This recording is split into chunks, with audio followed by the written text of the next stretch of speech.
and she has worked in different fields such as education, broadcasting, and she will speak for about 50 minutes on the topic of women in Islam and the Western perspective.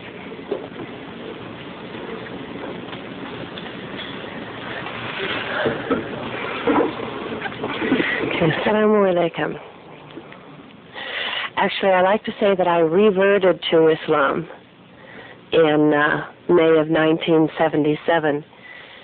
And the reason I say that I reverted to Islam is that I believe that everyone is born in total purity and total innocence and total obedience and total submission to Allah. And it is only after we are born that our parents, our families, and our peer groups start teaching us disobedience and other things. So I believe everyone is born a Muslim, because the word Muslim means one who's in submission to Allah, in submission to God. And I believe I was born in total, complete submission and obedience to Allah, and later learned a different way of existing. Then in May 1977, I reverted after 2 years of intensive study, not to become a Muslim, but to convert Muslims to Christianity. When I first started studying about Islam, I had some very classic misconceptions about Islam and about Muslims. I absolutely knew that Muslim women were oppressed. I absolutely knew that Muslim women had no rights. I absolutely knew that Muslims prayed to Muhammad and that they were all going to hell. I had no doubt about it. I was very convinced that it was my responsibility to save them from this plight, to save them from the fires of hell, and to teach them to be good Christians. And I had already tried talking about Jesus' love, and how he died on the cross to save us from our sins. And those Muslims had smiled, but they hadn't converted. And then I talked fire and brimstone, and how they would burn in the fires of hell forever, and still they didn't convert. So I started studying the Quran, not because I was curious about Islam, but because I was so convinced that by studying the Quran, I would be able to prove to them that Islam was not a valid religion. And I was going to get that evidence from the book that they used and move them away from Islam. 2.5 years, I studied and I read. 2.5 years, my whole goal in life was to convert the Muslims to Christianity. It came as a very big surprise to me when I finally admitted that I was a Muslim. Now, much of what I had been studying and learning had been gradually affecting me and changing me. And I had not seen the change, but my husband did see the change, and he was not happy about it. My husband was not a Muslim. He had all kinds of ideas about why I was changing. The least in his mind was that I was actually moving towards God. It never dawned on him that I was moving towards God. He thought I had a boyfriend, and that was why suddenly I didn't enjoy going out and drinking anymore. And that was why suddenly I didn't enjoy a lot of things. It wasn't suddenly, it was gradually over 2 years, but to him it was suddenly. I didn't seem to enjoy a lot of the things that we used to do together, things that were a normal part of our existence. Never did he believe that I was moving to another religion. So it came as a surprise to him when I admitted that I was a Muslim too. It came as a surprise to all of my family. And my family reacted in a variety of different ways.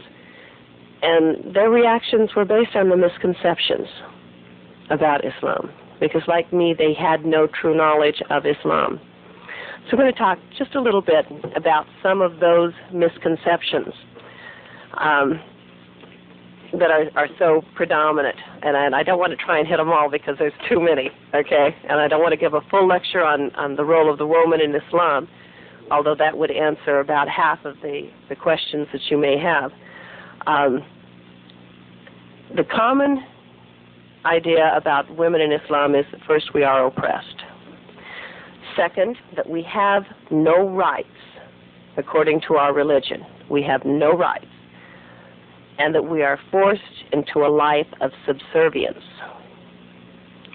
It is a common misconception that the Muslim woman does not have a voice in who she marries, does not have a voice in her household, whether it's with her parents or whether it's with her husband. Okay? None of this is true. None of it. Well, where do these misconceptions come from? Well, they come from a lot of different sources. Most of them fall into the category of media, either visual or written, or sometimes even verbal. You can look at movies, recent movies like Not Without My Daughter, okay, which was a portrayal of oppressed women. And they were oppressed by their veils, they were oppressed by their society, they were oppressed by the Muslim men that they were married to, they were oppressed by the rules of their religion. This is the way the movie portrayed it. Okay? We can go beyond that to another movie based on another culture that was called Death of a Princess. And again, it was the Muslim woman that was the victim, who was oppressed, who was the sufferer. You go to things in the newspaper like the women can't drive in Saudi Arabia, and this suddenly becomes the evidence that Islam oppresses the woman. You know, my God, a woman can't drive a car, maximum oppression.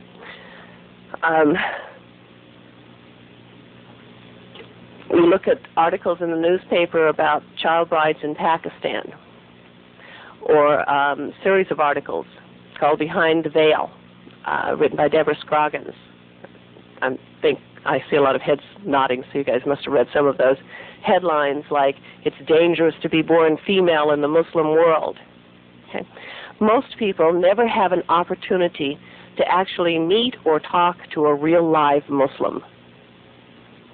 Most people never have an opportunity to sit down and seriously discuss with Muslims what they believe, what they think, what their life is about.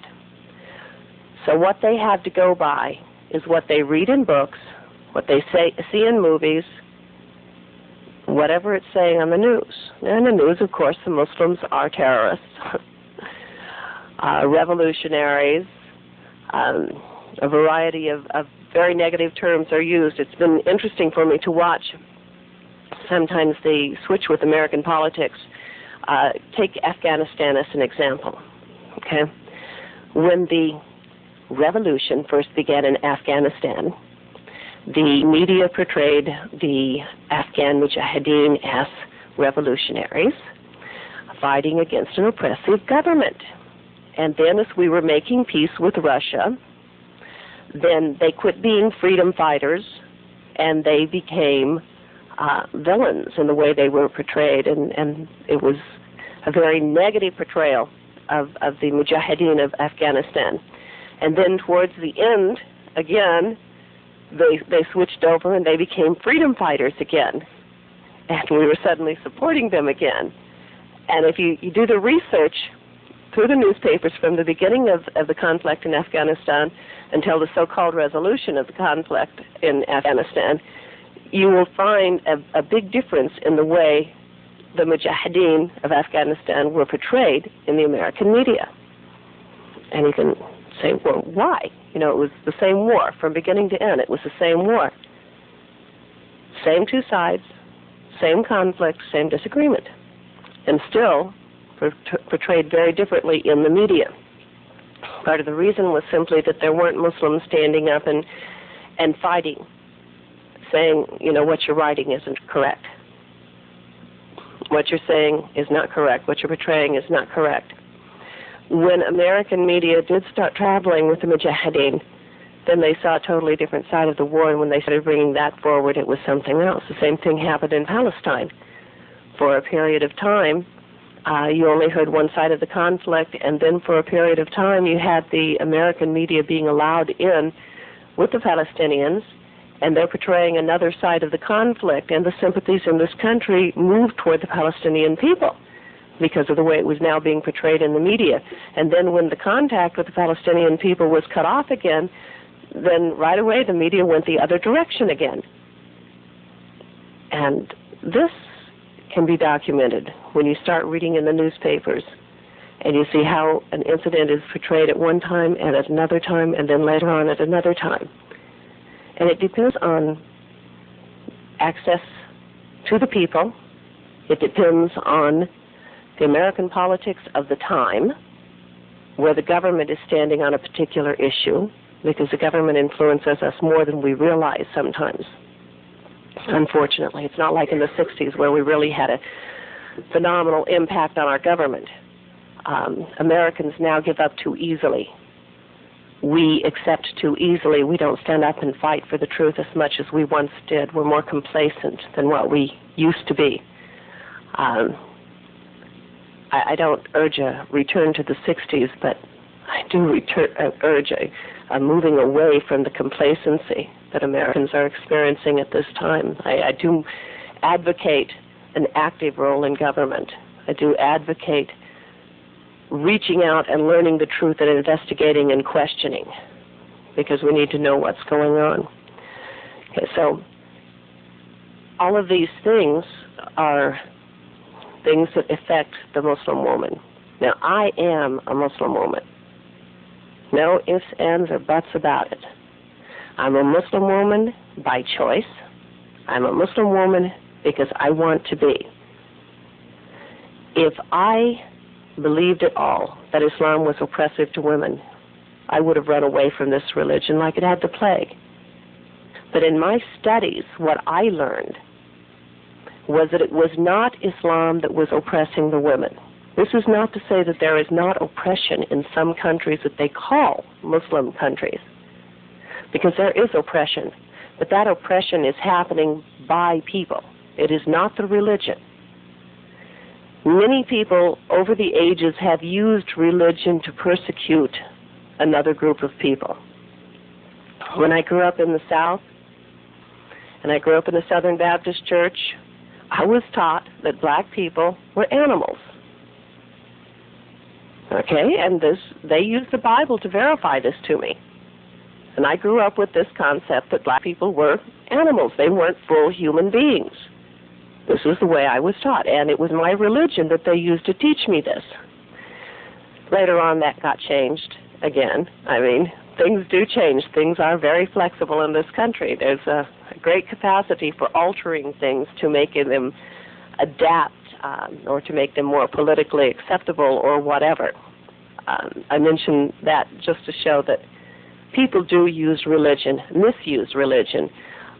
Hitler, when he started exterminating the Jews, initially, when he started the process, he claimed to be doing it in the auspices of the Catholic Church. Now, the Catholic Church jumped up and said, whoa, back up, this isn't so. And so that stopped. Then he started doing it for secular reasons. But initially, first he claimed he was doing it in the name of the Catholic Church. There are people who claim to do things in the names of their religion, things that are actually against their religion. Some of the instances that are portrayed of women are real. Some of the instances of oppression are real. They happen. But they are not a part of Islam. When you want to find out the truth about something, you need to study that thing itself, separate of what is necessarily happening in a particular region. Because you have two things. You have culture and you have religion. And sometimes the two will get mixed up with each other, and it's hard for the people themselves to distinguish which one is what. I've been to Pakistan, and I know there are many things in Pakistan that are very oppressive, but there are things in Pakistan that are oppressive both to men and women. When we went, we stayed in very beautiful homes that were right next door to little houses that were built out of the dung of the animals. Seriously, little mud and dung huts. And they heated their homes, and they did their cooking by going out and gathering the dung from the animals to burn, to make their fires. And my youngest was with me at the time, and he was really disturbed by this, because he saw whole families living like this next to families living in excess. But see, there we had men and women both in a state of oppression, both in a state of dire need. And very little is ever brought out about that, and how the government actually suppresses a whole class of people, that they have an elite few at the top who have an abundance, and then you have an enormous population at the bottom that have nothing. And this is not the religion that delegates this class society, because Islam itself does away with any kind of class distinction. It absolutely prohibits any kind of distinction between people based on financial ability, or by skin color, or by birth, or by nationality. We are all one people. We are all equal to each other. Prince and pauper, the same. No difference in the eyes of God. There are some laws in different countries, Pakistan included, that are definitely repressive when it comes to women, and they're also definitely against Islamic law. One of the examples that's been in the media a great deal, thanks to Ms. Groggins, is the law of zina. And the law of zina affects,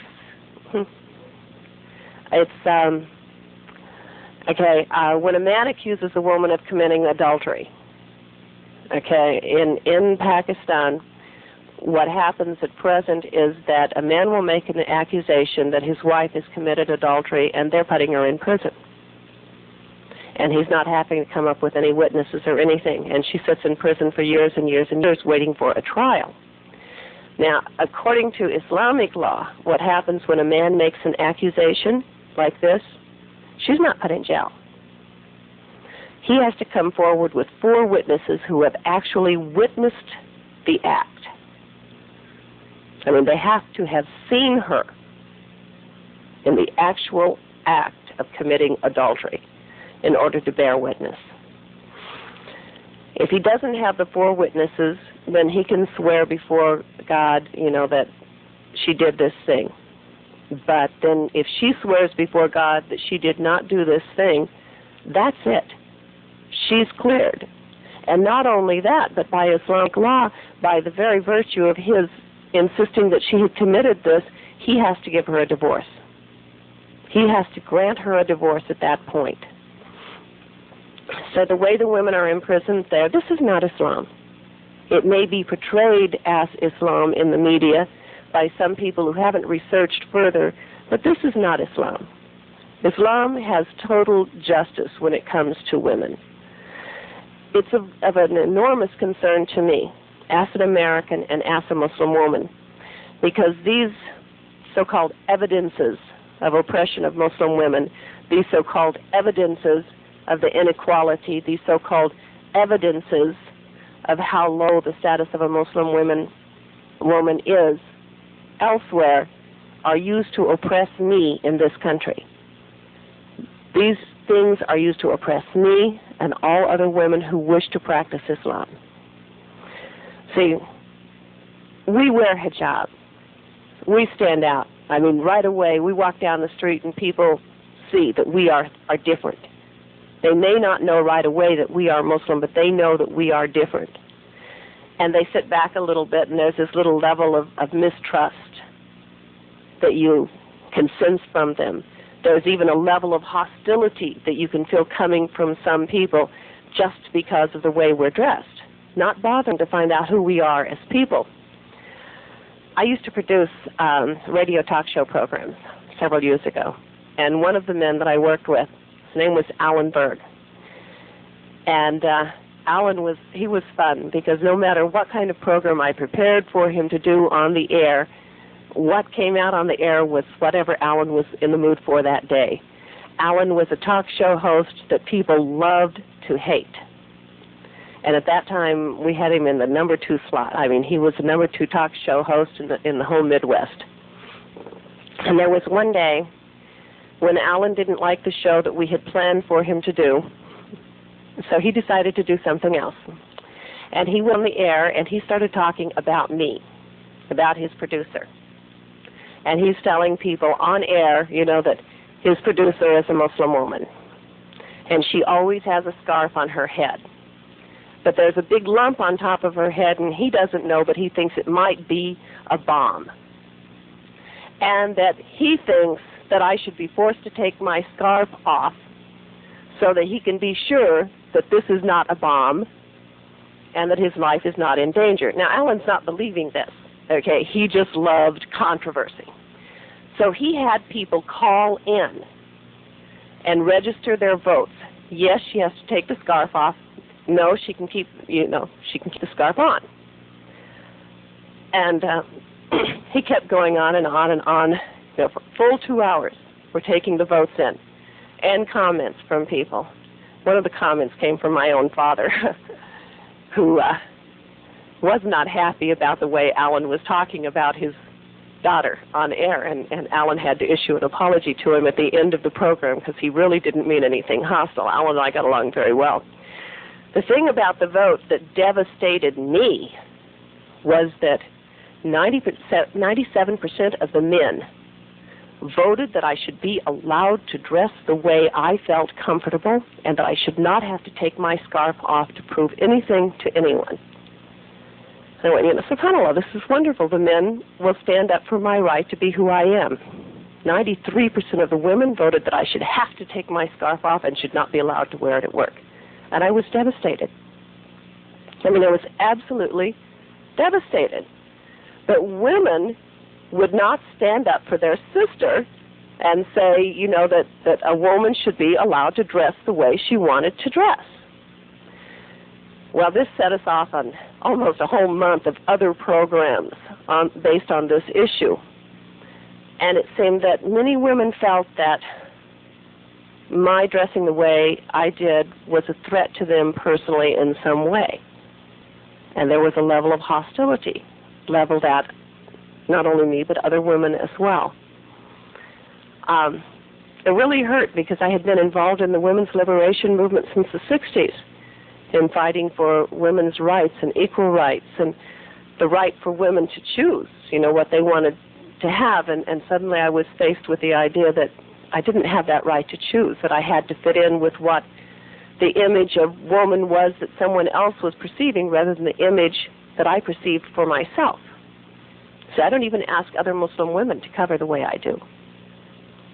But this image, this idea that's in the minds of people keeps me from being able to hold down a job or get a job, not hold down a job. I can't get a job. I have a fabulous resume, excellent education, excellent job experience before becoming a Muslim. I've even won an Emmy in broadcasting for television programs. But this makes people nervous.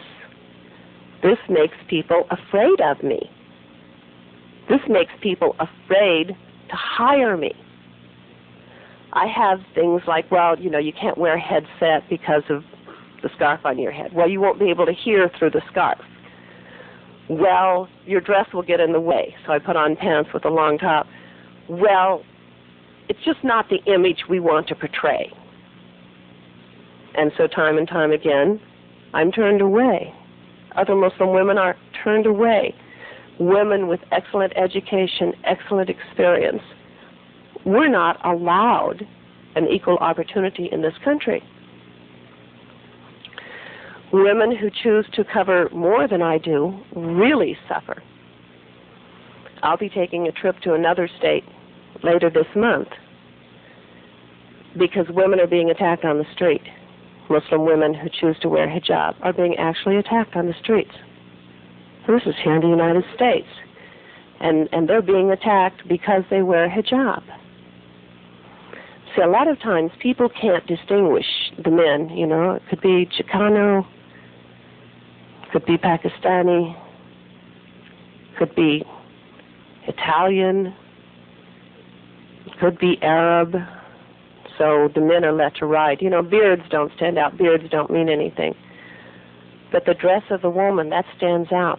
Whenever there's anything going on anywhere in the Middle East, anything involving the Middle East, the Muslim woman is attacked in this country and persecuted in this country. And as a woman, it really hurts me. It hurts my children, too.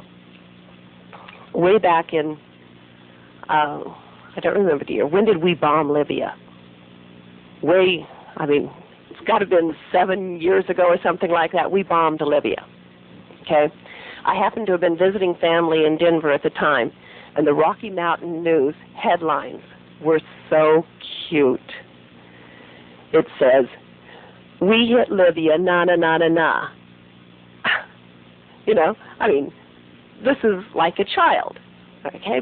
But then when people from the television station come to the mosque to do an interview with me, because I was a visiting lecturer, and with the head of the community, we're inside the mosque, and people are driving around the mosque shooting at us.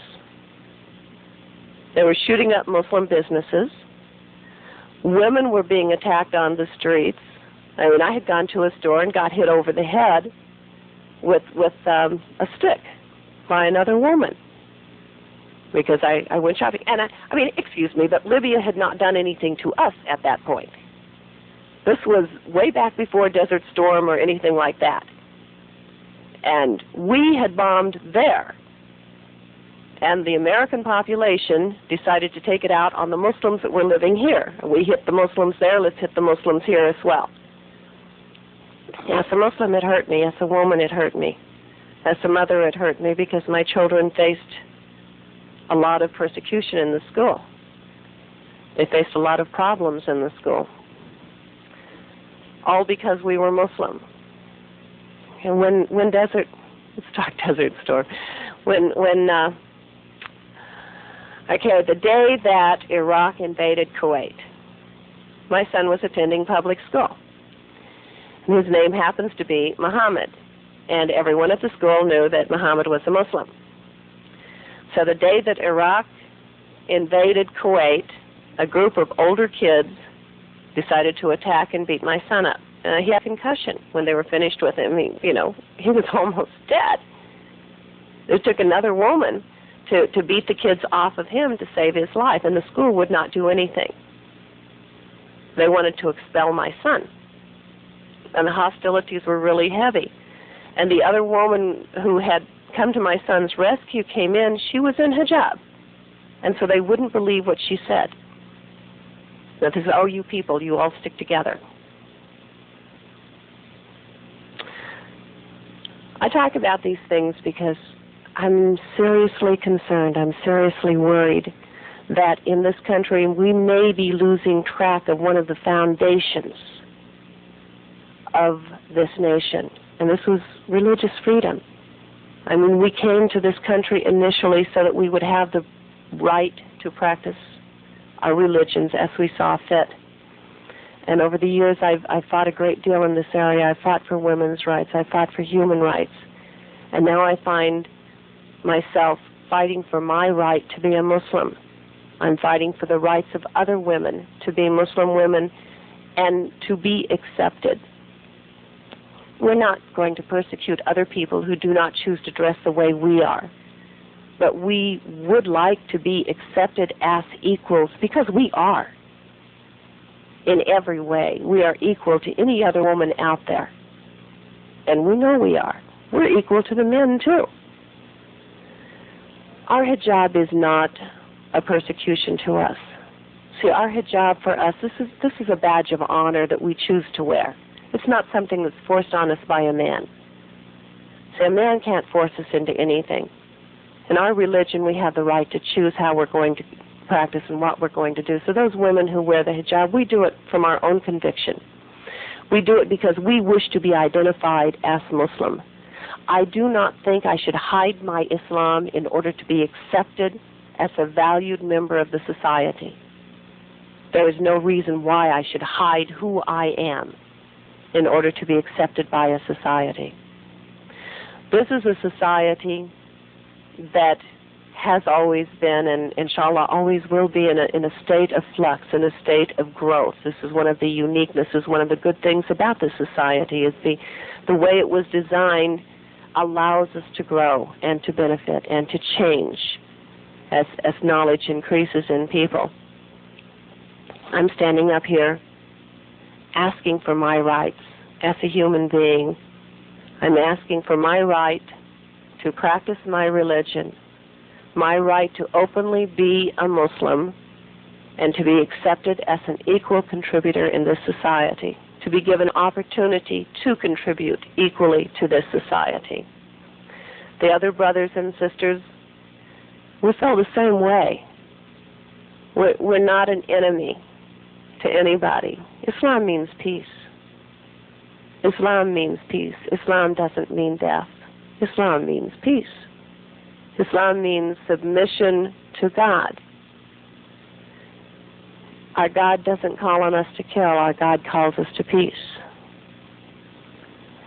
We ask only that rather than being instantly judged as an enemy, rather than being instantly judged as less of a human being, that people should take a little bit of time and get to know us as human beings. Get to know what we really believe, what we really stand for, and then judge us on our own merits. Don't judge us by what's going on somewhere else. Judge us on our own merits as we're trying to judge everyone else. I am a woman. I am a Muslim woman. I am proud of being a woman. I am proud of being a Muslim woman. And I don't wish to hide either one, either being a woman or being a Muslim. Allah chose both for me. Allah also chose that I should be born and educated in this country. I believe that Allah is all-knowing and all-wise and had a purpose for me to be born here, because Islam is for all people, not for one people. Islam does not mean Arab. Arab does not mean Islam. Islam does not mean Pakistani. Pakistani does not mean Islam. There are Arabs who are not Muslims, and there are certainly Muslims who are not Arabs. So my message is simply that how the woman is portrayed in the media, whether it's newspapers, movies, television, this is sensationalism. This is exceptional instances. There are more instances in Islamic history of the elevation of the woman, of the equality of the woman, of the dignity given to woman and given to all people. So in Islam, the man and the woman are equal contributors to all of life. It is recognized that the man and the woman contributing equally is the only way to achieve a balanced society. Whenever you have one under the other, your strength is diminished. But when you have the man and the woman as equals in a society, we know the strength is increased. This is Islam, not this. Assalamu alaikum.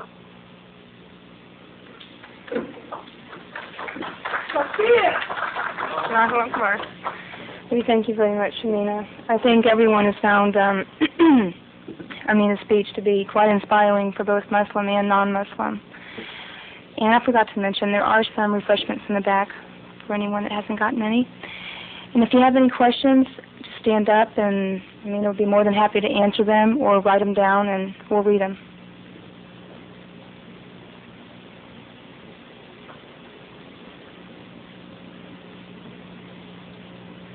Well, I have one. What state? What state are you talking about as far as the Muslim women being attacked? Yeah. Can you elaborate a little bit more? Okay. Actually, I think it's better if I don't exactly name the state. I will say it is a southern state. But for the sake of the people that are living there until we finish what we call our education program, because I'm going to be doing a series of television and radio talk shows in hopes of giving the people in those towns an opportunity to come to know a Muslim firsthand. And the Muslims that are living and attending colleges in those two towns are trying to keep everything at a low profile. They're afraid if a big thing comes out in the media about what's happening to them that it will only increase, because this was what happened one other time in the past in the same areas during another crisis involving the Middle East. This was during the time of the taking of American hostages in Iran. In those same cities, there were Muslim women who were being raped on the streets and different things that were occurring. So when the people contacted me about what was going on, they didn't want their cities named or their states named. They just asked me to please try and come and help them. This is one where people have told me it may be happening again in other places as well. We have a file we've been compiling of instances of oppression against Muslim women, and I had thought that I would make it into a little book like this. But right now, what I have sitting in my home is 6 boxes, large boxes of letters from sisters all across the country talking about examples of oppression that they have faced. Some of them are what you might call little. Okay, a sister went into a laundromat, and there's one couple inside the laundromat, and she comes in with her big bags of laundry to do. That couple went around and put one garment in every washing machine in there in order to prevent her from coming into the laundromat and doing her laundry.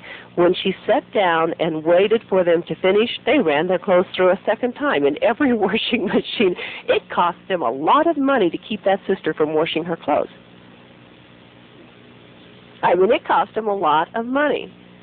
But the hurt that she felt was irreparable. That, she's sitting there and she's, Aminah, why did they hate me so much that they would not even let me wash my laundry? So some things are what we call little things like that. Others involve being run off of the road. It's a common thing for me in whatever city I go to, Washington, D.C., for carloads of people to pull up beside me and start yelling raghead and profanities and other things at me and get very abusive. We kind of just take it in stride, and yet I shouldn't have to take it in stride. My children shouldn't have to take it in stride that this is, what I get if I'm going to wear the hijab. There was one point when I asked my youngest son if he would rather I not cover my hair, because we had taken so much abuse. And I asked him, do you want me to take the scarf off? And I was very proud because he stood up and he said, no, you can't take the scarf off. They just have to learn to live with it, Mom. And you have to stand up and start telling them that we have a right to be treated like people, that we shouldn't be treated the way we're treated just because you want to wear a scarf on your head. And a lot of what I do is because my children want me to stand up. They don't want me to give up. They want me to stand up. Yes, ma'am.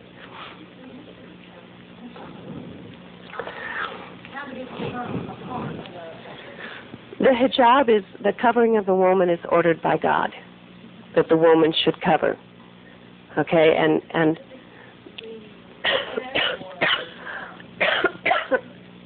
would you take the microphone? Excuse me just a second.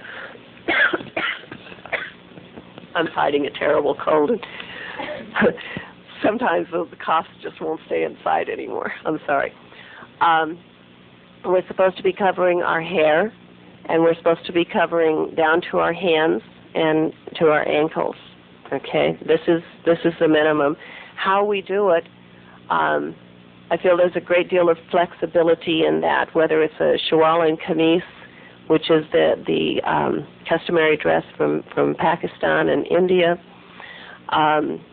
or whether it's in long skirts and tops, or in another dress called a jilbab, or any way that a woman wants to do it. It's not supposed to be clinging to her body so that you're covered but not covered, okay, so that you can see absolutely everything about the woman. And it should not be sheer where you can see through it. So it should just be a loose, comfortable garment. And sometimes I wear pants with long tops, and sometimes I wear dresses, and sometimes I even wear shalwal and kamises, and, whatever. How we dress is up to us. Just the limits are that this much should be covered. And don't think that there's only Islamic dress for men.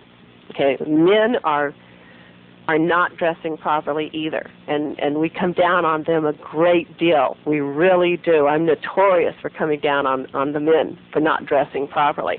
Okay, a man is also supposed to dress in loose-fitting garments.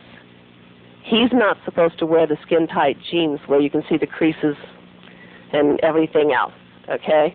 Or the pants that are so low-cut that when the man bends over, you've seen it when men bend over and, oh my goodness. Yeah, okay, this kind of dress is not acceptable, and men are supposed to wear the long shirts that come out to where, or jackets that come out to where if he bends over, this isn't going to happen, that you see this repulsive scene repeated time and time again. Men are also not supposed to wear their shirts unbuttoned, to show off their chests. Okay, so men are not allowed to display their bodies either. And there's even some schools that say that the brothers are supposed to be covering their hair, like the brother up here is doing, mashallah. So that many of the men run around dressing in ways that nobody would know who they are, but a man is supposed to be identifying themselves as a Muslim too. So hijab is not just for women, it's for men. Also, men are not allowed to wear gold jewelry, men are not allowed to wear silk or fabric dyed with saffron. Those things are absolutely forbidden to men. So there's a proper dress for men and for women. It just more is made of the dress for women for some reason than, I guess because more women are willing to stand up and dress properly. And so we're more obvious than what the men are. And does this dress come with a certain age? Because you don't see puberty. Children. Okay. Puberty. Okay? For both men and women? For both men and women. Although I will admit that a man is never, under any circumstances, allowed to show even another man the area between his knee and his navel. Okay? And so my children, even when they were little, they did not wear the little short outfits. They were always covered from knee to navel, and my children were taught modesty from the time that they were babies.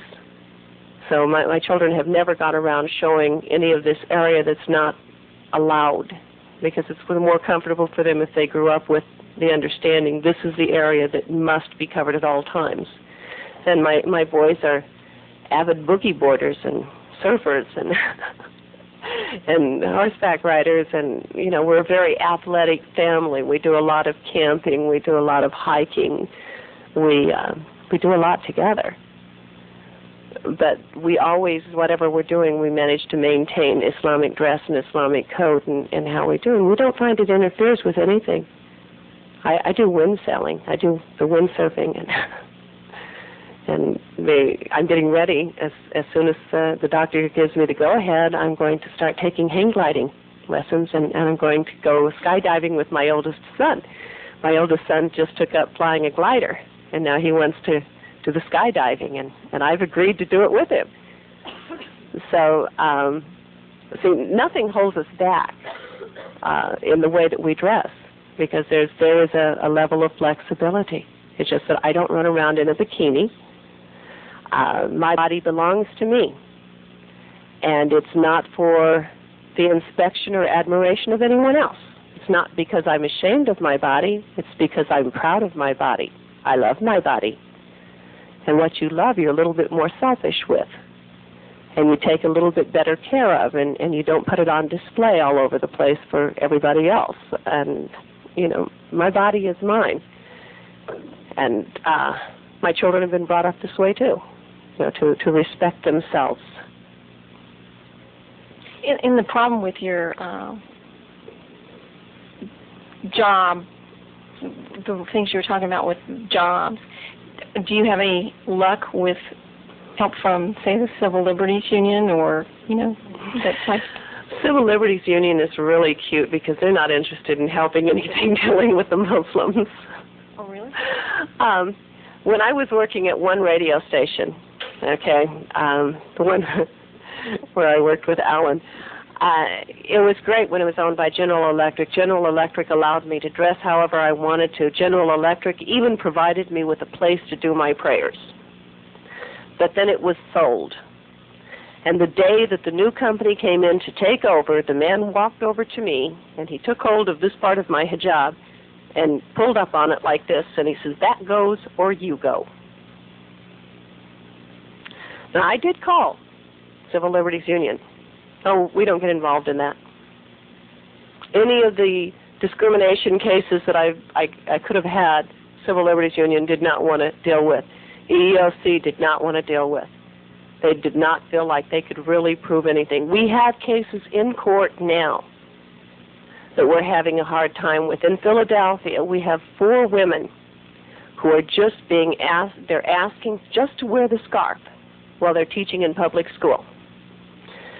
Now, the Jewish teachers, the men are allowed to wear the little hat, that sits back here on their head, okay? Christian women are teaching wearing crosses hanging down in front, but the Muslim women are not allowed to teach and wear a scarf on their head because it's called proselytizing if we wear a scarf. And we're not talking about our Islam. We're demonstrating it, but we feel that the same thing if you're wearing a big cross on your front. This is a declaration of your faith too. Or if you wear the yarmulke, is that what it's called? Yeah, yarmulke. Okay, this is a declaration of your faith. And that should be okay for Muslims too. So we have courts in law, we have cases in court right now. The one in Philadelphia has totally bankrupted the sisters that are fighting the case. They have lost everything because of, the great fees that they're having to pay the lawyers to continue the cases and to go to the higher courts. And we're fighting on other levels in other places, too. I think until we get the American people standing up and saying, this is a country based on religious freedom, that we're going to continue having some really serious problems when it comes to this, though. It's understandable in many ways because I know how prejudiced I was when I met my first Muslims. When I met my first Muslims, I had been taught about Islam and Muslims a little bit, subtly, because nobody in my little hometown thought I would ever, actually meet one. And it was at the university when I actually met one. And I walked into the classroom and had the shock of my life because it was full of Muslim men. They were Arabs. And my first thought was, oh my God, I'll catch a disease if I go in there. They're going to rape me. They're going to steal me and sell me in white slavery. All this kind of stuff. This was all going through my mind when I didn't go in the class and I went home to talk to my husband about what to do. I wasn't the only person with those attitudes. There was a girlfriend of mine who got married to a young man from Saudi Arabia, and everything was okay with the family while they were living here. When he got ready to go back to Saudi Arabia, her family went total hysterics. They tried to steal her away. They did it. They came begging to me, do something. He's going to take her there. He's going to sell her into white slavery. He's going to this. He's going to do that. Our daughter is, her life is ended. And this was a well-educated family. The mother held a PhD. The father only had a master's, but the mother was a PhD.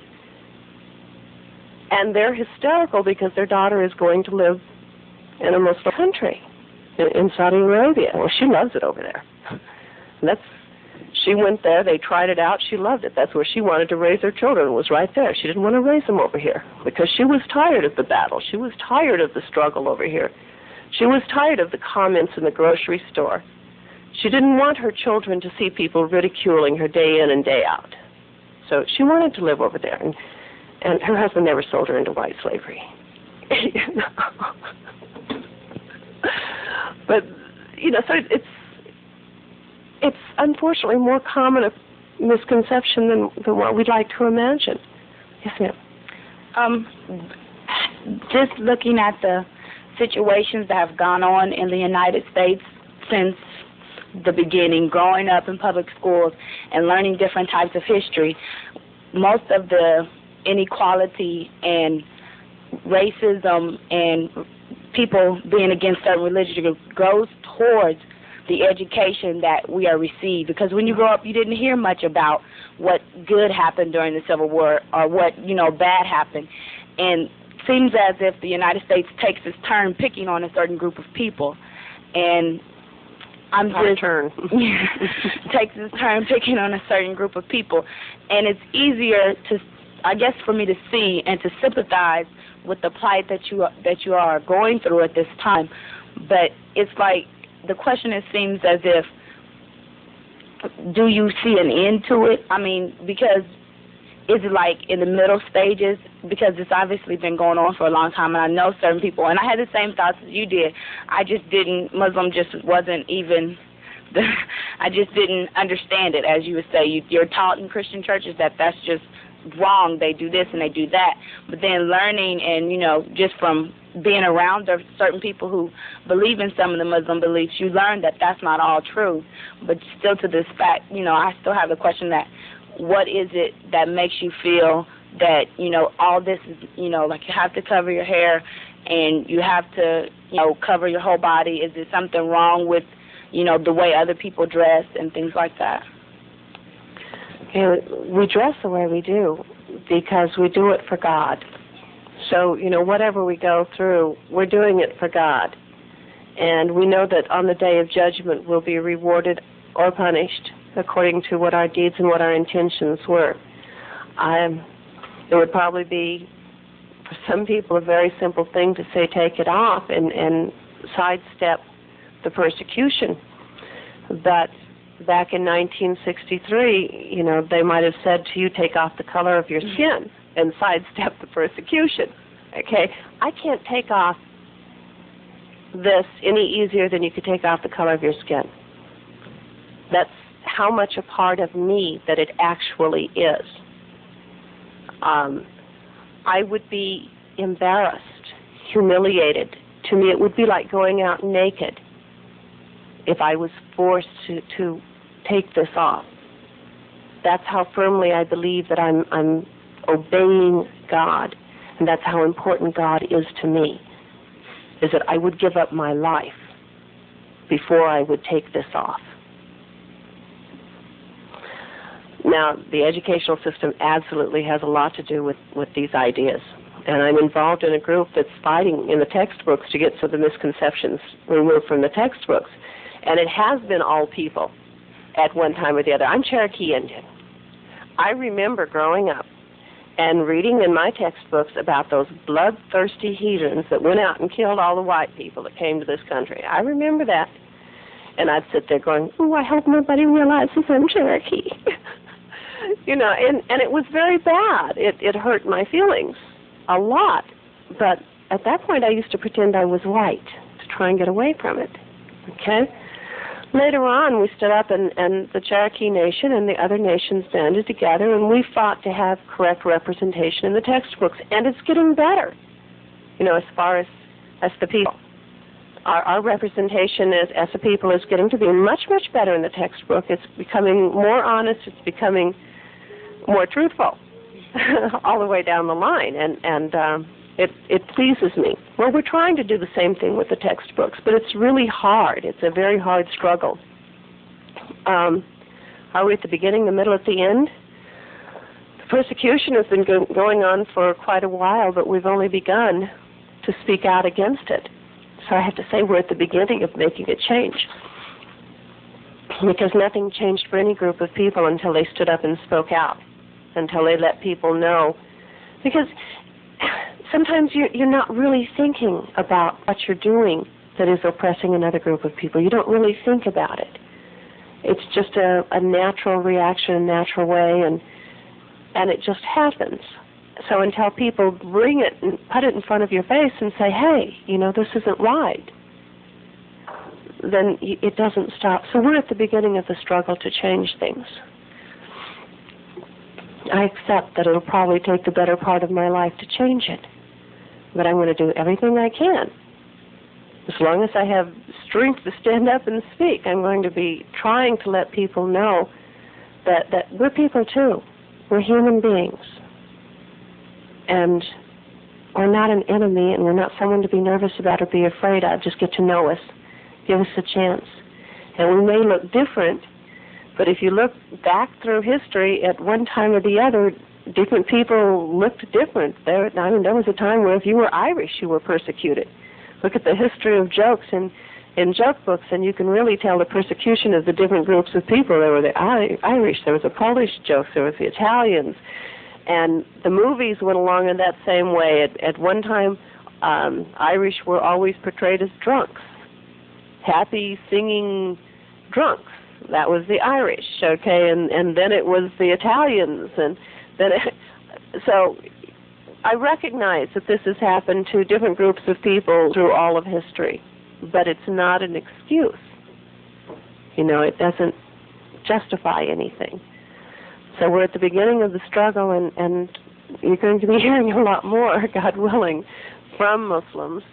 But a lot of Muslims are really afraid to speak because they come from a different background than we do. See, in their countries, they often do not have the right to express dissent in any way. And they're afraid to say anything because they're afraid they'll be put in jail, because they didn't have Islamic rights in their country. They live under rulers who have ultimate authority and ultimate control.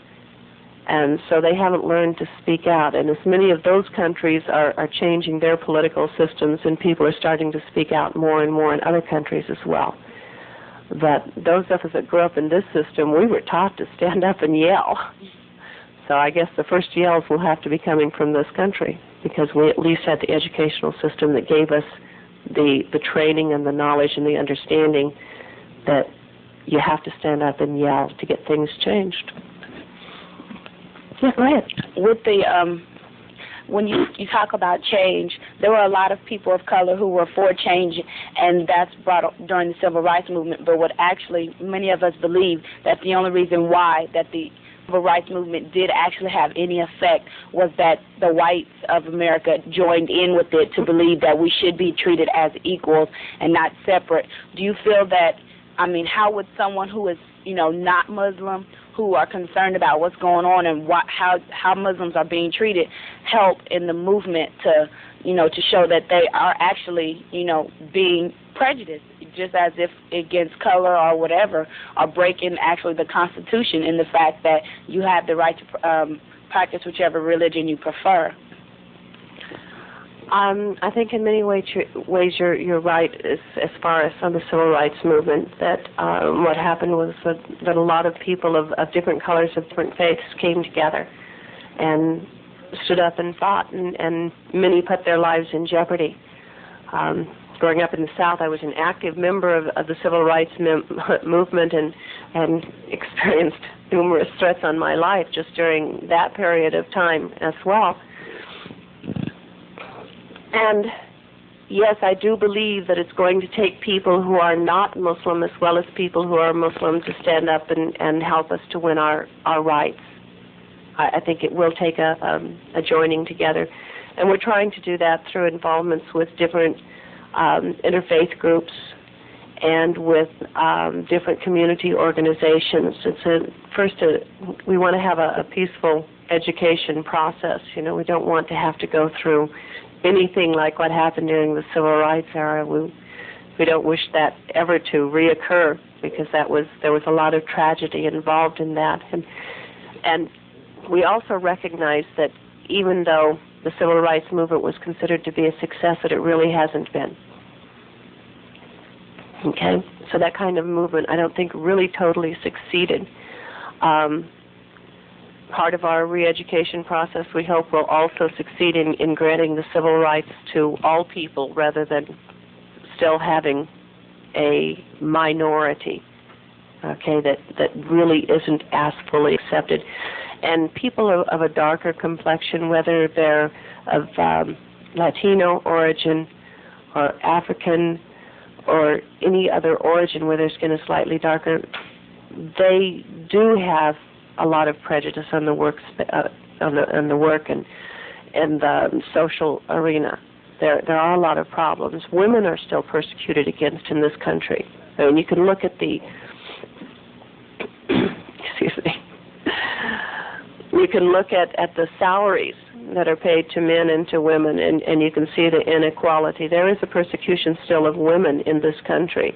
There's a double persecution of women because the woman who wants to work, it's the exceptional few who will earn as much as a man. That the average woman who has to work is not going to earn anywhere near what a man does. The double persecution is the fact that the women who would like to stay home and raise their children are persecuted against because they're not considered to be contributing to society. And yet, the most important profession in the world is that of motherhood. And the contribution that they're making is the next generation. And you look at the problems of society right now with the drug abuse, with the gangs problems, with drive-by shootings, with all of the violence that's happening.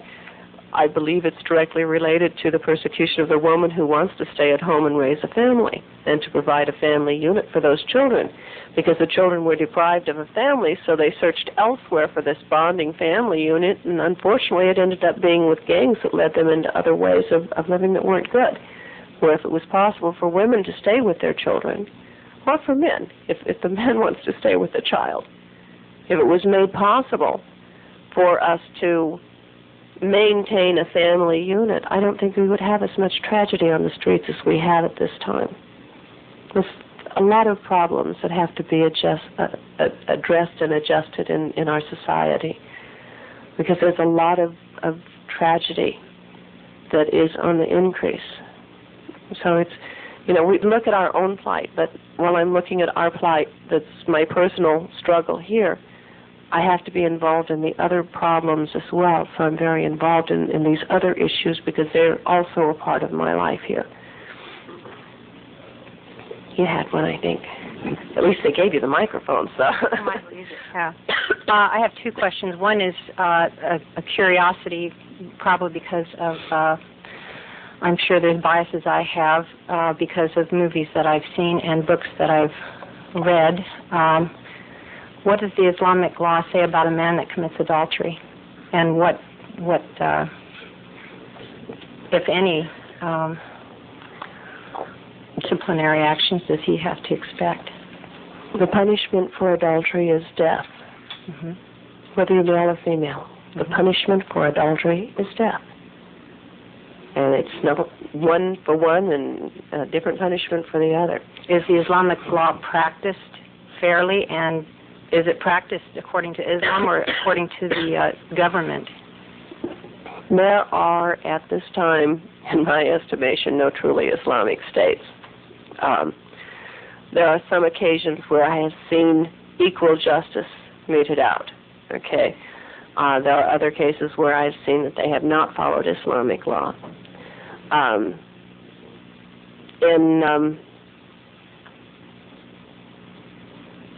very few places do they actually observe the punishment for proven adultery. And see, this is the thing, adultery must be proven. You either have to prove it or they have to admit it. So if you can't prove it, you've got to have 4 eyewitnesses who have actually seen them do it. And that's it. But you said that women are imprisoned. This is in Pakistan, and this is not Islamic law. I also said that what they're doing in Pakistan is against Islamic law. I understand that, but I realize that cultures do things under the auspices of religion. And I'm wondering, under the auspices of Islam, what the ratio is for women being punished for adultery as compared to men being punished, if they are at all. Oh, they never actually get around to punishing anyone. as far as I've been able to see over there. And they don't lose everything. They have no. Yeah, well, the men, they don't bother punishing. I mean, they don't mete out the Islamic punishment. The Islamic punishment is not imprisonment. Mm-hmm. Yeah, imprisonment has nothing to do with Islamic punishment. I said under the auspices. I can't even call it under the auspices. Uh-huh. I really can't, because the Muslims in Pakistan are fighting this law like crazy. This law came down through British rule. Mm-hmm. This is what was practiced under the British rule when the British still owned that whole area. Mm-hmm. And much of Pakistan, in their educational system, in their social system, in almost all of their systems, they're still fighting free from colonialism. You know, I mean, they didn't become a country until after I was born. So they're still growing and developing, and they're still developing their own system, and they haven't got a full grasp on it by any means as of yet. And the Muslims, the people who are truly adhering to Islam, have been fighting the system that is established there now for a long time, because it's not Islamic in any way. It's not Islamic, not just in this, but in any other way of dealing. I mean, women are persecuted against, children are sold into slavery. Men are not given an option about who they marry. Marriages are arranged, and the man isn't asked and the girl isn't asked. Neither one is asked. Families come together and they make deals for marriages. This is not Islam. You know, and so the Muslims in Pakistan are fighting this, but most of what they're following is not Islamic law.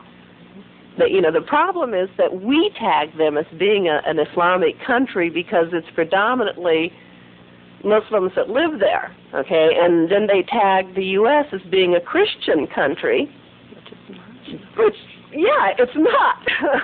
Okay, this is not a Christian country, any more than Pakistan is a Muslim government there, okay? Our government is not Christian. Our government, in the way it's set up on punishment or doing anything else, is not Christian.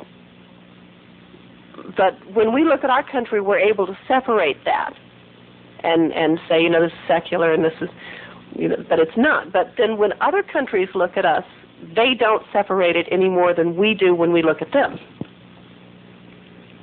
Because when I travel in the Middle East or in Asia, they refer to the U.S. as a Christian country, and they actually judge Christianity by what's done in this country.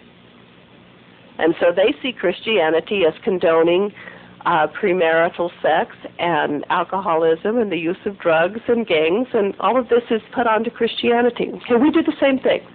And when I'm traveling overseas, I'm trying to say, wait a minute, don't judge Christianity by what you're seeing happening on the streets in the U.S., because this is not Christianity. What's happening in Pakistan, what's happening in other countries, this is not Islam. But it gets really confusing, and I can understand why it's confusing. Because you can look at different Muslim countries and you see totally different practices.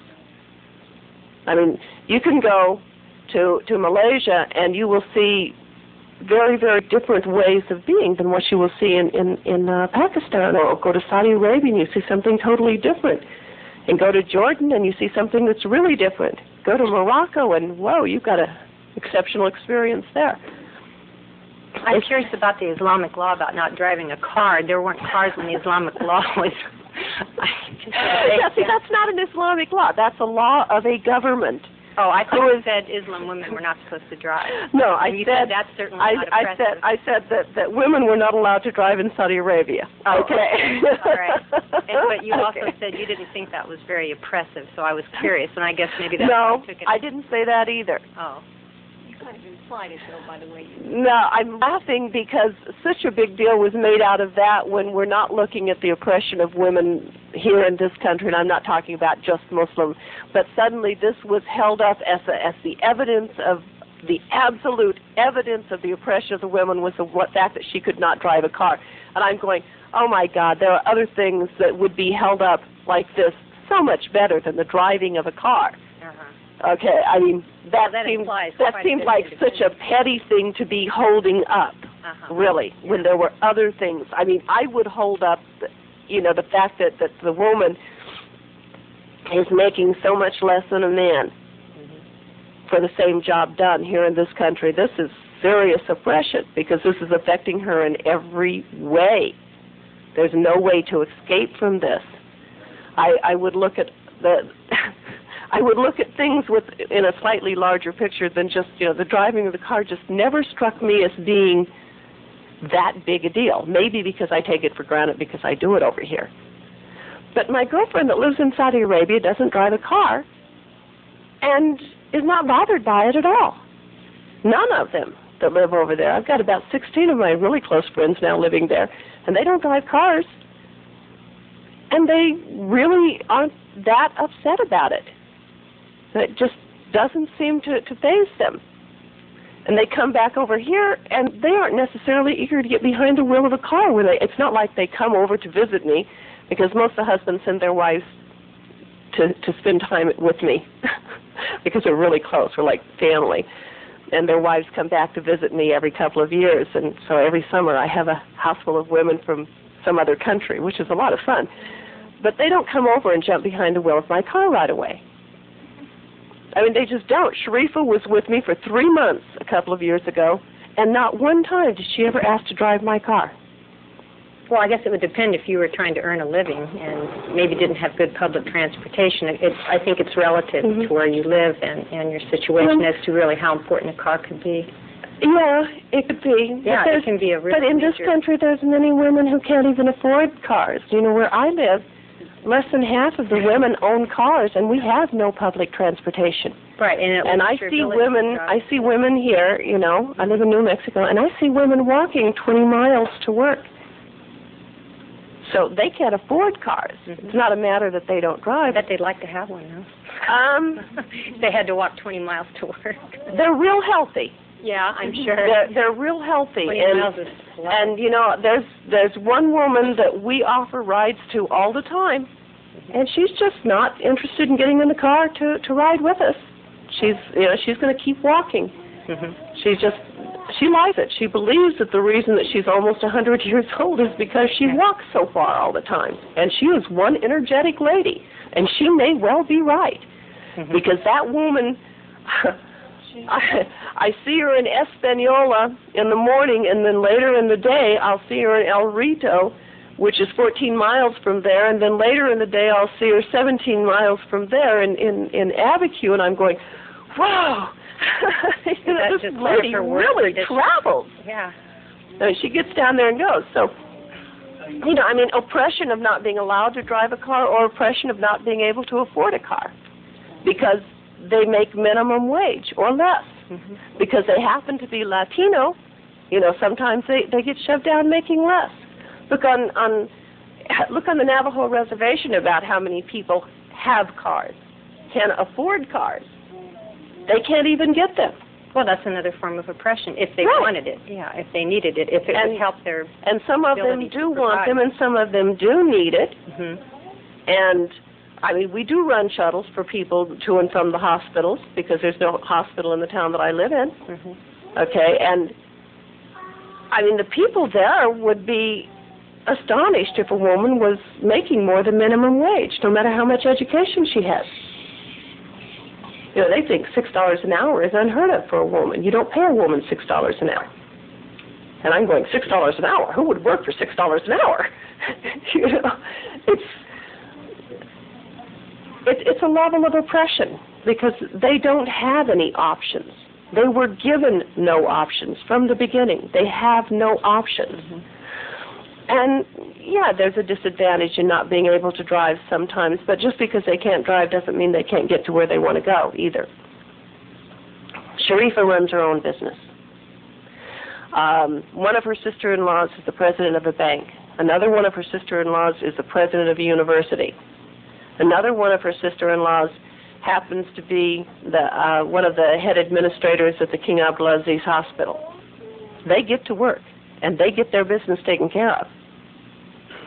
It's not interfering with their life. It's also very interesting that the government of Saudi Arabia a few years ago did a survey about where the wealth was at and came away a little shocked. 70% of the wealth in Saudi Arabia is in the hands of women. Major corporations, major businesses are owned by Muslim women and run by Muslim women. These girls that I just named off, I mean, they have these positions. They don't do them through their husbands. They do them themselves. And so now the one who's the head of the bank in Saudi Arabia, she's in that office every day. She's there every day. Does she have children? Yeah, she does. How does that work with the Islamic faith? I'm not familiar with it. I guess I was assuming that they think rearing their children and being a mother is an important aspect to them. Well, we do. We absolutely do. Sanaa took off from her job until all of her children were in school. Sharifa did not go back into the workforce until all of her children were back in school. So when they were at home, she was at home. Okay, now, they make enough money that they have people that they pay to come in and clean their homes and cook their meals and stuff like that. But it's still, Sharifa is the one that sits down and does the homework with the children at night, you know. But alhamdulillah, she's able to afford somebody to cook dinner and wash the dishes for her while she's sitting there and doing homework with their children at night. They absolutely recognize the value and importance of rearing the child, and they don't want to turn the child over completely. Now, one of the women, though, also recognizes the fact that she's a lousy mother. She was from the get-go. She hated kids. She had them. She thought that she would like them better if they were her own. She didn't like them better, and her mother-in-law is raising her children, basically, because they have the extended family. She has, her house is here, and there's this large walled area here. Her house is here, and her mother's house is at the other end of this walled area. And the children are with Grandma all day while she is doing her job. And this is acceptable. The extended family solves a lot of problems when it comes to the child care, because the family is in there still working on teaching the same moral values and other things, and it helps a lot for the woman who really wants to work. So there's no problem with a woman if this is what she chooses. If she wants to work, she can work in whatever profession. It's just that actually most Muslim women choose not to go to work as long as they have little children in the house, because this is our first thing. This is the most important profession. I have a daughter who's 27. She has 3 children. Solid American all the way down, okay? She grew up in the educational system, the way she grew up and everything, believing that in order to be a valuable contributor to society, she needed to be working. And when she had the first baby and she went to work, I was devastated. I didn't want her to go to work because she didn't need to. She had the second baby, and then she went back to work, and I was really pained because I didn't want to see the children being left. And when she had the third one, there had been several instances of abuse reported in her little town. She's from a very tiny town, too. And she and her husband talked about it, and then they talked with me about it, and she decided finally that she was going to stay home until the children went to school, and that she would continue her profession during the hours that the children were in school. And yes, that limits her somewhat. But if you're not going to take the responsibility for the child, then who do you expect to take responsibility for the child? The child needs something and has a right. You know, when we're talking about rights, so often we forget the right of the child and the need of the child. And the needs of the child cannot be met by someone else as well as it can be met by its own family. It cannot. And I don't care how many people are going to stand up and fight. And I used to be one of them that stood up and fought, thinking that anybody could provide for my children as well as I could. But then I watched, and I can compare my daughter, who grew up in daycare centers, with my 2 sons who did not grow up in daycare centers. And I see a definite difference in the security, in their sense of security, in their sense of self-worth. And I feel very guilty because I didn't give my daughter that same level of security and sense of self-worth as I was able to give my sons. Because when I had my daughter, I was still so intent on my career that was the main thing. And I tried to balance. I really did try to balance because I loved my daughter. I just worshipped the ground she walked on. But I still left her with babysitters more time. More of her waking hours were with babysitters than they were with me.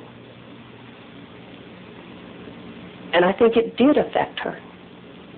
Because other than that, that's the main difference between the way my children were raised. My older son was born when I was still not a Muslim.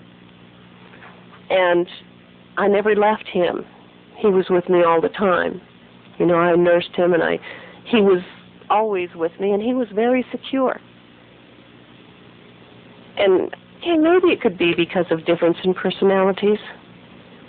But maybe it could also be because of the environment that I was able to provide for my children. Now I look at my grandchildren, and I see the same thing. The child who's never been left is so much more secure than the two who grew up with babysitters. And it makes me question, see, children have a right. And when we take the time, when we take that 9 months, and we put all of this energy and all of this love into this fetus that's growing inside of us, we take it out, and then we throw it over here and let someone else take care of it. Someone else is putting their ideas into my child 8 hours a day. Someone else is putting their feelings into my child. Somebody else is taking my child's love. And I don't think it's fair to the child. I think children have a right over us. And I think it's important that we give our children our rights. And I don't think it impinges upon our rights. Now, next year, my youngest granddaughter will be going to school. And my daughter will go back to her profession. Physical therapy is her thing. And she'll go back and work at her profession during the time that the children are in school. And I'm very proud of her for making that choice. Some people have said, you know, that she was wrong and that she shouldn't have listened to me. But I think it was to their benefit. And her other children don't want her to ever go back to work. They love coming home and finding Mommy there. They think it's so wonderful to walk in the door after school and be greeted by Mommy and to be given their cookies and milk from Mommy instead of from a babysitter. They think it's so wonderful that in the morning, Mother is concentrating all of her energy in helping them to get off to school happy, rather than rushing to get herself off to work and then pushing them a little bit harder so that she won't be late to work, because the emphasis then is on her going to work rather than on the children having a beautiful day at school. My grandson is doing much better in school, much better than he ever did when it was the rush. And my daughter, well, she used to have a high blood pressure problem that seems to have resolved itself over the last few years. She's no longer taking medication either for diabetes or high blood pressure since she's staying at home. Because I think the pressure has a lot to do with it. When she was working all the time, it was hard to regulate the medication. So, you know, I stress that children have the right, but women have the right to make that choice in Islam, whether you're going to stay home with your children or raise your children. And they're guaranteed that right. But while we're guaranteeing the right of the woman, we also make sure that women are aware of the rights of the children. And we recognize that on the day of judgment, we're going to have to answer for what we give our children and what we do not give our children, because we chose to take responsibility for them. We chose to have them, so they are our responsibility. Enough lecture. Sorry about that. There's one sister back here, and then you.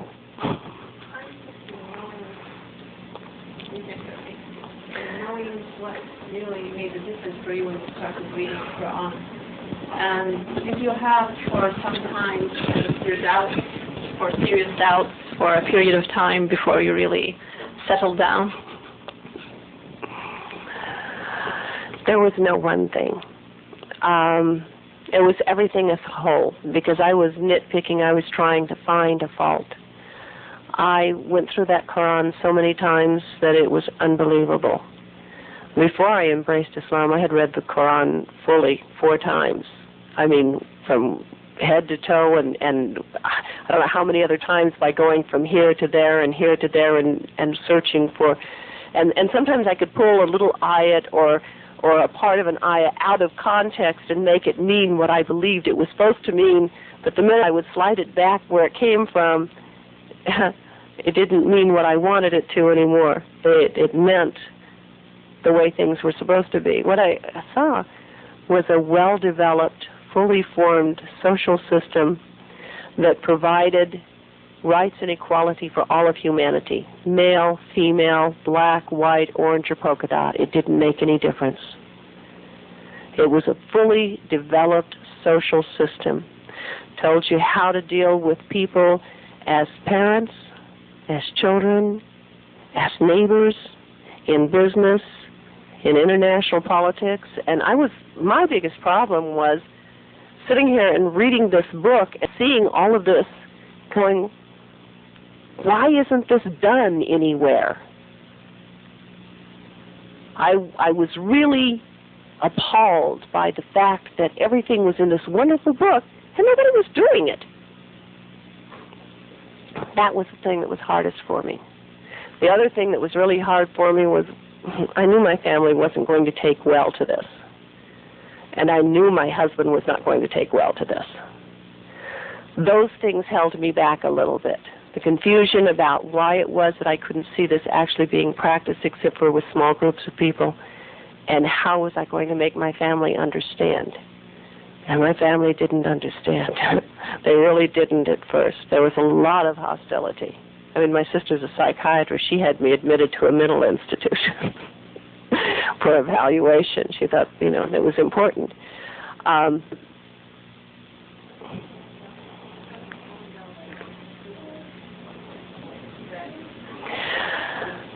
As I was reading the book, I came in with all the doubts, okay? But the doubts went away the more I studied.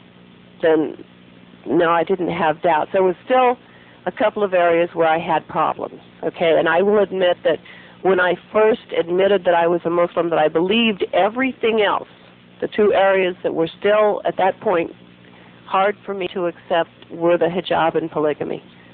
I couldn't deal with those two issues.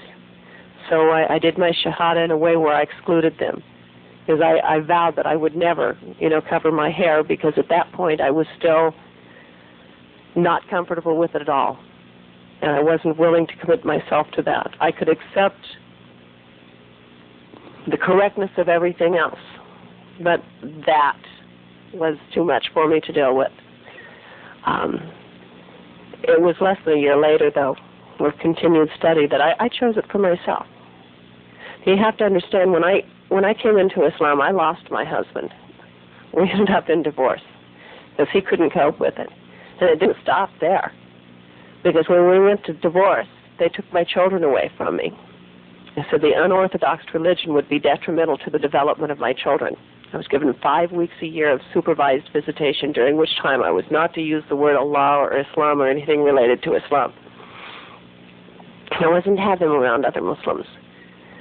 And it was very difficult. The last day, I was given the option. I could renounce Islam and walk out with my children, or I could, as they put it, renounce my children and walk out with my Islam. And it was very difficult, because my son at that point had never been with a babysitter, had never been away from me. And they used to say, because, we're Native American, they used to say that we breathed the same breath. That was how close we were. We breathed the same breath. And I did a lot of self-searching as to whether or not I could actually do this, or, how I was going to handle it. And I realized that if I renounced Islam, I would be raising my children in a lie. And I could not face my children day after day after day deceiving them, because what I would teach them then would be to be deceptive and to not be honest. And I didn't want that for them. So I left the children in the hands of Allah. And it was not an easy thing for me to do. But my children and I are very close with each other now. It was a very hard thing. That husband, by the way, 15 years later decided that he wanted to be a Muslim also. and apologized to me profusely for what he had done to me at the time that I embraced Islam. We kind of, at the time I had a lot of people approach me about fighting and continuing in the courts, to fight for my children through the courts. And I was very selfish in my decision not to do that.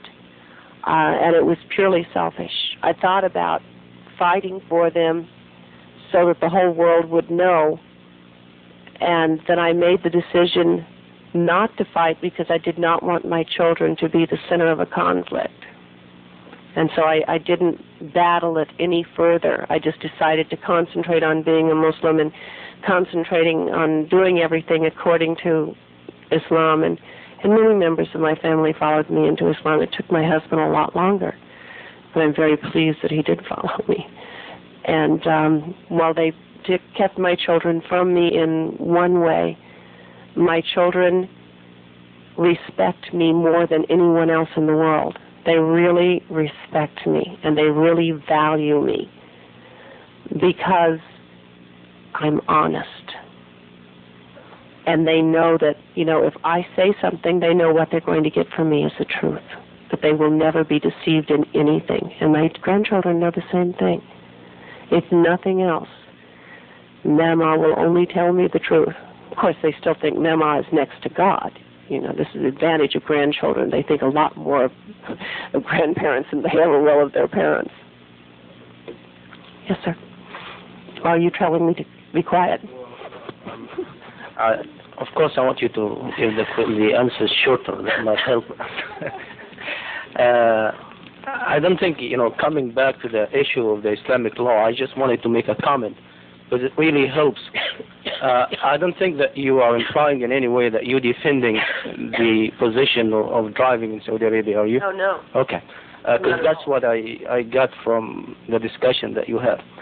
One has to understand that the application of the Islamic law, you cannot apply the Islamic law without creating the environment for that Islamic law. For example, at the time of Prophet Muhammad, they started the Islamic law was practiced after 15 years of his message to the people. So it took them at least 15 years before that law that we're talking about was started to be established. So the environment is very important. We cannot come to Pakistan or Egypt right now and say we're going to apply the Islamic law immediately. The other point is, when we talk about the punishment, we're talking about the maximum penalty that will be applied as maximum, you see. However, in almost 99% of the cases, there are lesser punishments that, of course, doesn't go to that maximum for lack of evidence, for maybe the mercy or for circumstances of the family, things like that. So the judge would have to go down on the punishment. In addition to that, of course, the punishment for those who are married is not the same like the punishment for those who are singles. The judge has to look into the evidence. If, for example, the 4 witnesses who witnessed it, one of them said, well, I saw them wearing a yellow shirt, and the other said, no, it was brown. Then the 4 of them will be whipped, will be punished for false accusations. You see, so it's not an easy issue, and once we go into it, there are lots of details that we are missing. You see, so one has to be very careful and just getting the impression that this law is going to be applied immediately. I just wanted to share this point with you. And my comment or my question to you is, I guess, the same question that my sister asked over here. It seemed that you had lots of difficulties, and I'm sure I know you personally, and you lost lots of things. What made you stick to that? I mean, in spite of all of that, I still really feel that still there is something that keeps you whole, to this religion. What is it? You lost things, aren't you? Well, what I lost was material of nature. What I gained is not of material of nature. Is I think a lot harder to describe. Okay, I used to have, materially speaking, anything and everything I wanted, whenever I wanted, however I wanted. I was spoiled. I was very successful. I owned multiple properties. I had servants. I had an easy life because I was very successful on my own.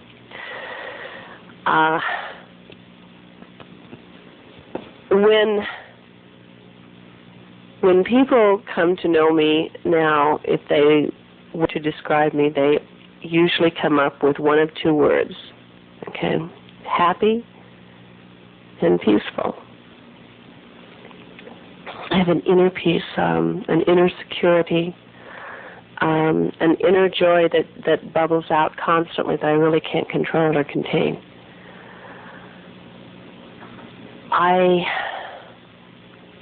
I'm filled with love. I really don't know how to explain what it is that I have, but I feel like I have the most wonderful gift in the world. With everything that other people might see as hardships, I have not felt that I have suffered because the material things have been replaced by something that went beyond that. I have a capacity for seeing beauty like I never had before. I have a capacity for loving like I never had before. I have a capacity for giving and sharing like I never had before. I have a capacity for feeling like I never had before. And covering all of it is this absolute knowledge of how much Allah loves me, and the evidence of His love for me is the Quran and His Prophet. The evidence of His love for me is the guidance that He gave for me so I would know the best way to live my life, to gain peace, to gain inner happiness and security. So I don't have a lot, materially speaking. I admit to that. I don't have a profession anymore that I'm allowed to practice. But nothing in the world could get me to go back. Nothing. I wouldn't go back to what I had before. I would not go back on cold days when I'm stoking up the wood stove in order to get warm.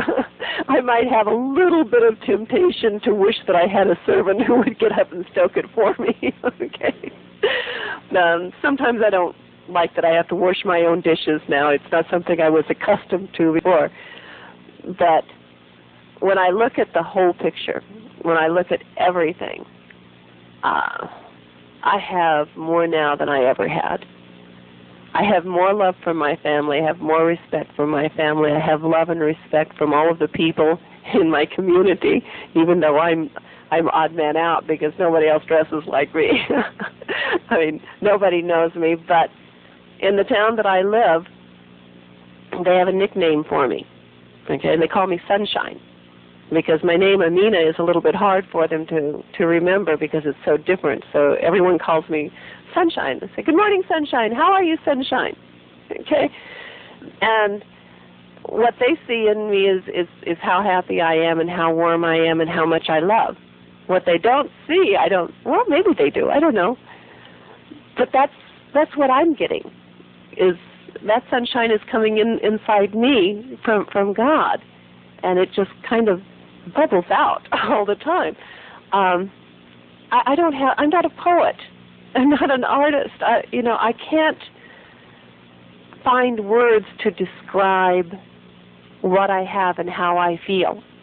I can only say that I have never been happier in my life, and I really don't know anyone who's as happy as I am, or as filled with peace or joy or love. Well, let me just last comment. I wish I felt it's good to share it with the audience. When we talked about Saudi Arabia and the laws, it's coming from the culture and the religion, as you were implying at one point, that culture doesn't come out of nothing.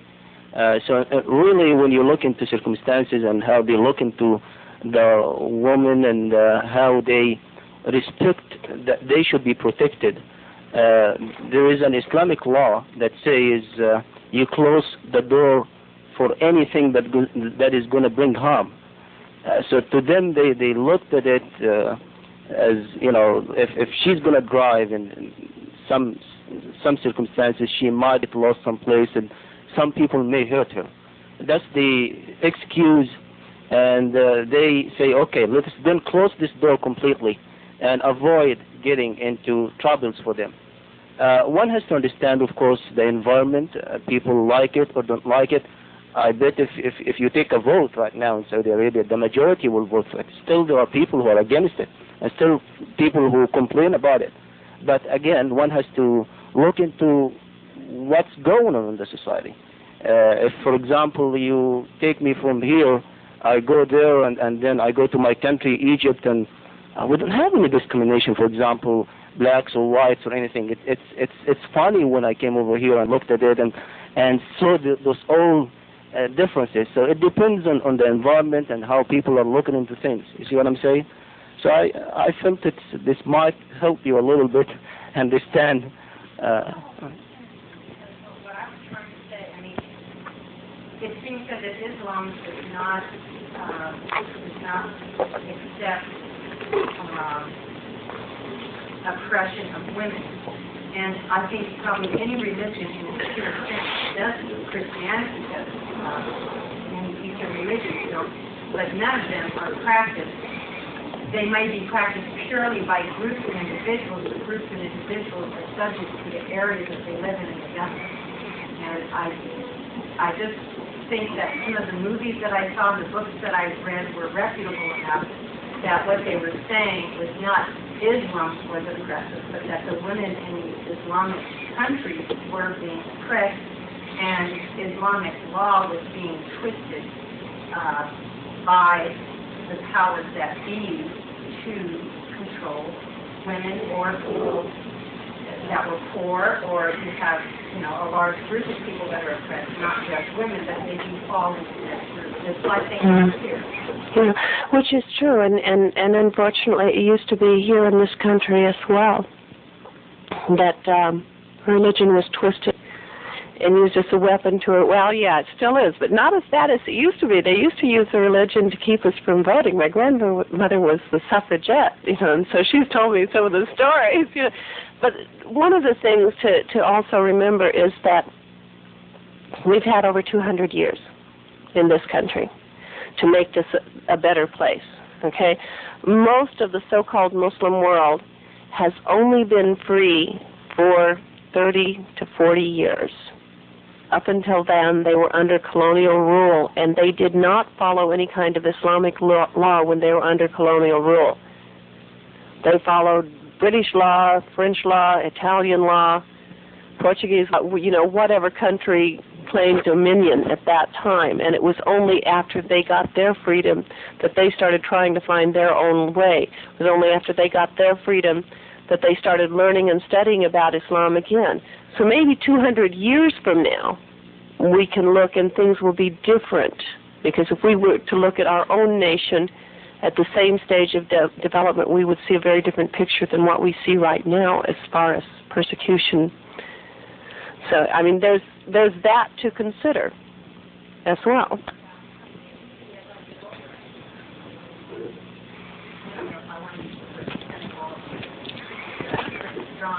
I just know that Christianity hit a high point maybe 15 years ago when people were trying to get away from orthodoxy and the spirit of religion and what really self-giving was, what love was, what acceptance was. It sort of fell along with the 60s and the questioning of what governments were doing, and was it the movement in the South. But I hear through people that I know that prescribe to what they call the right-wing Christians, I see an intolerance developing. Yes. I think that's the one pitfall I see religions that if you believe the way we do, then you're going to hell, and it immediately sets up a hostility because then I'm right, you're wrong, and I know that there's, and I also hear from people that I've known for years that I love dearly that to me were examples of tolerance and acceptance, and are now saying, well, certain people shouldn't be in this country if they're not Christian. This is a Christian country. Well, it's not. It's a democracy. And it's a mixture of all religions. And so, I mean, I don't know if I went to Saudi Arabia and dressed as an American woman if I would feel comfortable on the street. Maybe now. I have a friend that lived there 15 years ago and never could leave the house unless her husband was with her. And I told her, why didn't you dress like the other women? But, you know, she wanted to be an American, so she didn't want to change her dress. I wouldn't have had a problem with it, but then I realized your dress is a religious statement, but I don't know, I think I'm using my training. No, but I do understand what you're talking about. I really do. And I see a lot of the same things. I feel pretty much the same way in many areas.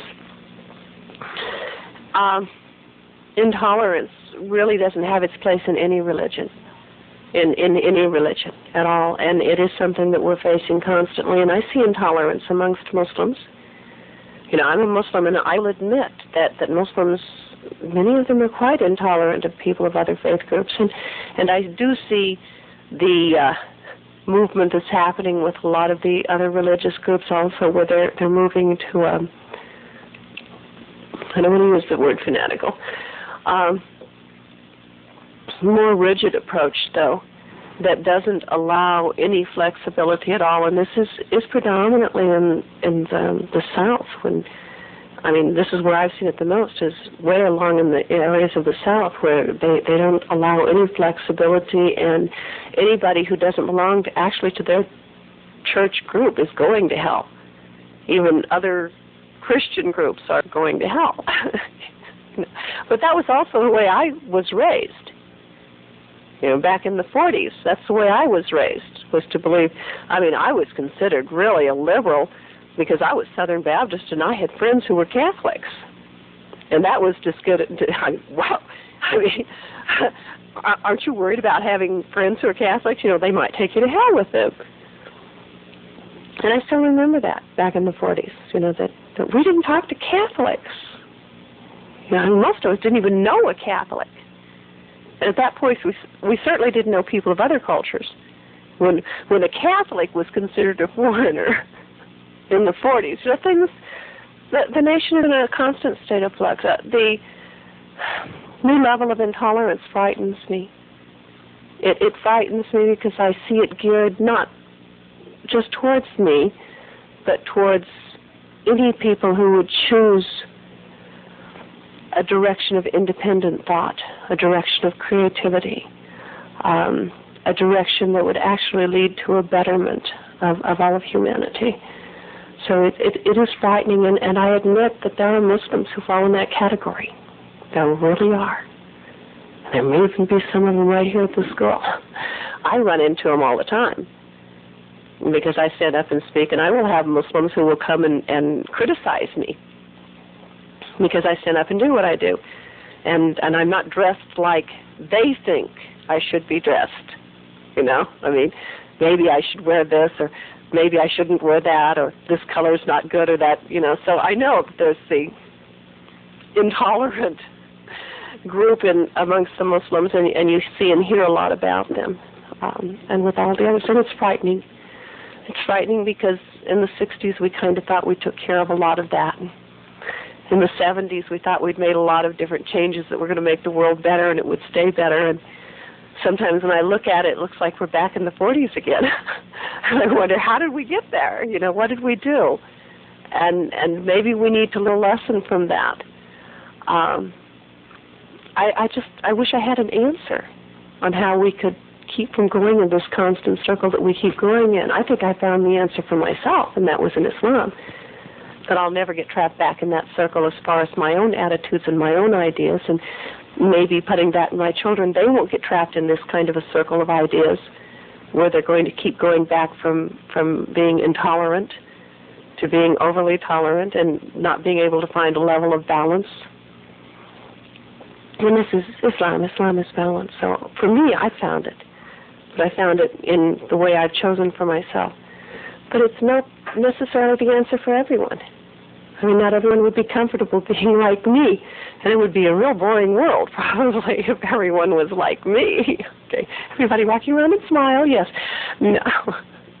I think we are going to have to close up. I'll be around to talk to anybody that wants to, but I hope you get to know each other and start reaching out, hand of friendship, okay? Recognizing that this world is a world of interdependent people, because there's no such thing as total independence. We are an interdependent people. We cannot survive wholly by ourselves. The only way for us to survive is with the help of other human beings. No matter how independent we may choose to be, we can never be better than interdependent. And I wish you peace. Assalamu alaikum.